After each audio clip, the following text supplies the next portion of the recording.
Bonjour à toutes et à tous, bonjour chers amis.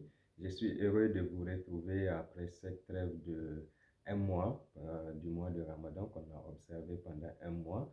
Et je profite de cette occasion pour souhaiter à toutes et à tous une bonne fête de Ramadan. Puisse Dieu accepter nos bonnes œuvres et qu'il pardonne nos péchés.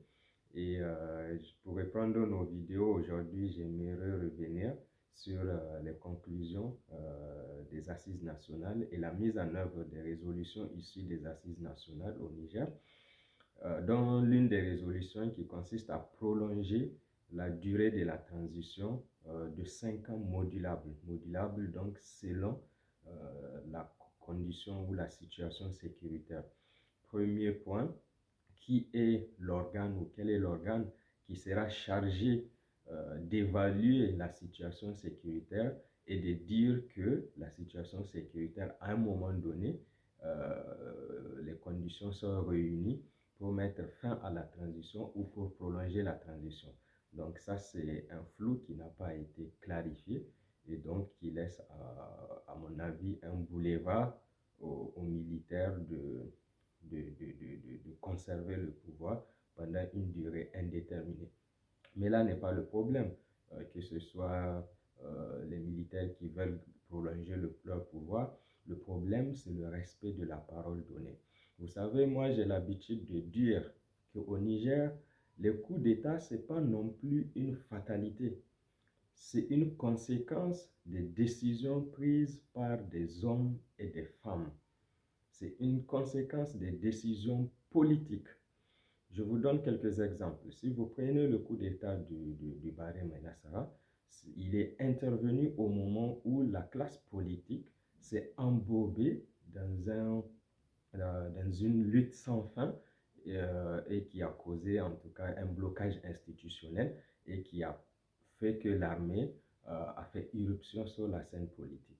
Donc là encore, on a vu une irresponsabilité des acteurs politiques de l'époque. Mais Barré, quand il était arrivé, il avait dit qu'il n'allait pas se représenter aux élections. Il allait faire juste une transition militaire et remettre le pouvoir aux civils. Chemin faisant, ça c'était la parole initiale donnée par Barré. Chemin faisant, Barré a remis en cause la promesse que lui-même il avait faite. Il avait décidé de non seulement se présenter aux élections présidentielles, mais en plus de ça, il n'avait pas gagné, remporté ces élections-là.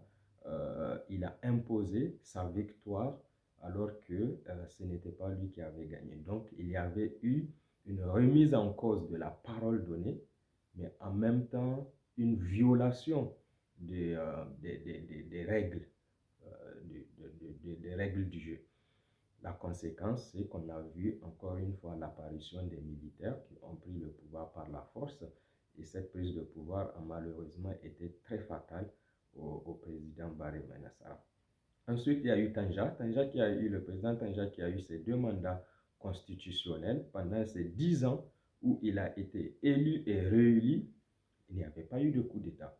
Sauf que Tanja, quand il est arrivé en fin de son deuxième mandat, à la fin de son deuxième mandat, qui devait se terminer en décembre 2009, Tanja a voulu changer la constitution, donc changer les règles du jeu, donc remettre en cause la promesse que lui-même il avait faite de respecter la constitution. Et il s'est octroyé un bonus de 3 ans supplémentaires. La conséquence, c'est que dans les 3 ans que Tanja s'est auto-octroyé, il n'a mangé que 2 mois parce qu'il devait partir fin décembre 2009 et il a été renversé par un coup d'État militaire le 10 février 2010. Donc là encore, on a vu que c'était la conséquence d'une remise en cause de la parole donnée. Ensuite, il y a eu Salou Jibo qui a dit qu'il allait faire une courte transition. Il a fait sa transition de, je pense, 12 mois. Il est parti. Puis, Issouf Mamadou qui est arrivé pendant 10 ans.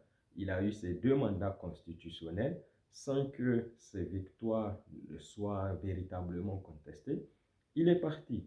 Ensuite, il a eu Bazoum, le président Mohamed Bazoum, qui a eu une victoire, je dois l'avouer, assez contestée parce que non seulement l'écart avec son challenger était très très mince, mais en même temps, on a vu des résultats de la région d'Ottawa qui étaient un peu, en tout cas, qui méritaient une certaine attention.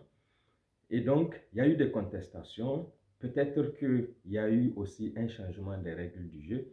Le coup d'État est intervenu. Donc, quand on regarde l'historique, l'histoire devrait nous apprendre quelque chose.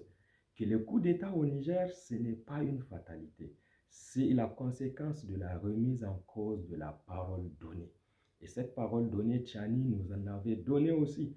Il a dit que dans tous les cas, ça c'est son discours, dans tous les cas, la transition du CNSP ne saurait excéder 3 ans. Ça c'est la parole donnée. Tout le monde, devant Dieu, devant les hommes. Maintenant, pour X raisons, Tchani, sur la base des assises nationales, vient dire qu'il veut un mandat de 5 ans, renouvelable ou modulable. Donc, moi, je dis attention, c'est pour le Niger qu'on travaille, c'est pour le Niger qu'on se bat. Le respect de la parole donnée est une valeur qui est très rare aujourd'hui.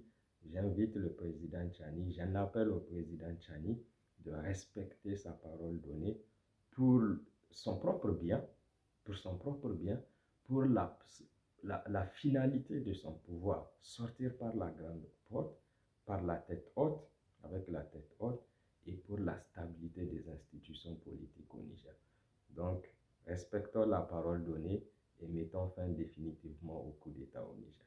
Je vous remercie.